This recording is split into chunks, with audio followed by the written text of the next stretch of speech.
Subscribe to our YouTube channel and press the bell icon to get the latest updates. Chirag Paswan has proved himself incapable of keeping the Lok Janshakti Party together. But it isn't just his questionable political skills that are under the scanner right now. It's another defining aspect of Indian politics: dynastic rules. Handout political legacies are a touchy, sensitive subject in this country, but for regional parties, they seem to have become a necessary evil. Necessary because in regional parties, the succession line is almost always from within the family. And if that doesn't happen, then the regional parties face the very dangerous prospect of completely collapsing after the main leader has gone. In Chirag Paswan's case, we can see he played his cards all wrong. He tried and put candidates in all the seats that the JDU was contesting in the 2020 Bihar Assembly elections. At that point, he hurt the JDU's prospects, but an astute, clever, seasoned politician would have known that this would hurt him in the long run. And hurt Chirag Paswan, it did. Now, his own MPs, 5 of the 6 Lok Sabha MPs of the LJP have rebelled against him and have taken away his throne from him. So Nitish Kumar has had his final sweet revenge. But it's not just about Chirag Paswan. This is a larger question of dynastic rule, of dynastic politics, especially in regional parties, and why it has become so essential for regional parties. Think about it. What would regional parties say like the RJD or the Shiromani Akali Dal or the PDP do if it was not for dynastic rules?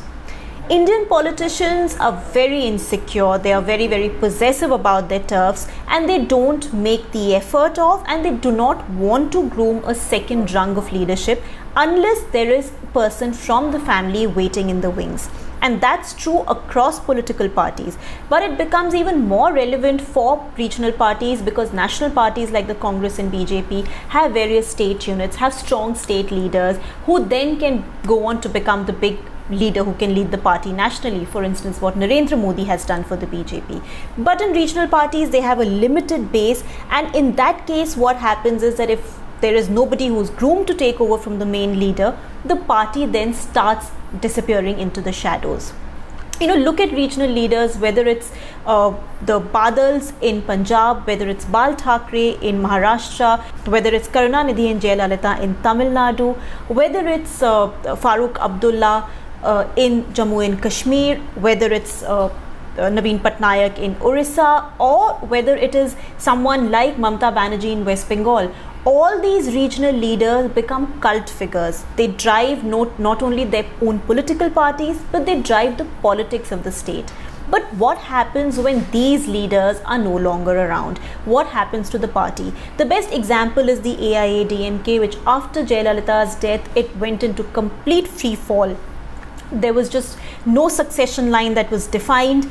There was complete chaos. There was internal friction, rebellion, eventually a split. What has held the DMK in good stead in Tamil Nadu is the fact that Karunanidhi's family was there to take over. For that matter, if you look at the Abdullahs in Jammu and Kashmir, or you look at the Thackeray's in Maharashtra, or you look at the other political families across the country, what is keeping regional parties afloat, whether it's Samajwadi Party in Uttar Pradesh with Akhilesh Yadav or Tejasvi Yadav with the RJD in Bihar. It is dynastic rule. Now, don't confuse this. This is not to make a case for dynastic politics. That it reeks of nepotism, that it is a deep malaise is a given. It's to talk about a more complex, nuanced point about how this has become an unfortunate reality for political parties, for instance, which are regional parties. For instance, what will happen to the JDU after Nitish Kumar, or what will happen to the BJD after Naveen Patnaik? Nobody quite knows. Will they go the AIADMK way? Given the current scenario, that seems to be more of a probable situation.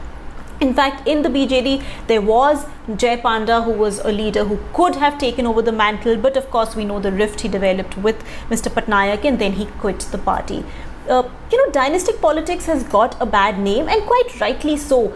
It's often used as a tool to just give out political legacies as handouts. It's not based on merit at all. It doesn't matter if the dynast fails again and again and again. The power still and the control still remains with the dynast. The biggest example, of course, is the Congress, which really has thrived, or for that matter, no longer thriving on dynastic politics. We know that Rahul Gandhi and now Priyanka Gandhi are not being able to do well for the party and not being able to revive the party, and yet the Gandhis remain at the helm of affairs. But having said that, it is important to understand, it is important to acknowledge why for regional parties dynastic rule seems to have become the only option. As I said, there is just way too much insecurity for any leader to groom a second rung. Mamata Banerjee, for instance, has now received criticism for appointing her nephew as the National General Secretary of the Trinamool Congress. But if it was not for Abhishek Banerjee, is Mamata Banerjee even grooming anybody else? Is there anybody else she's going to allow to take over the reins from her? No, not quite.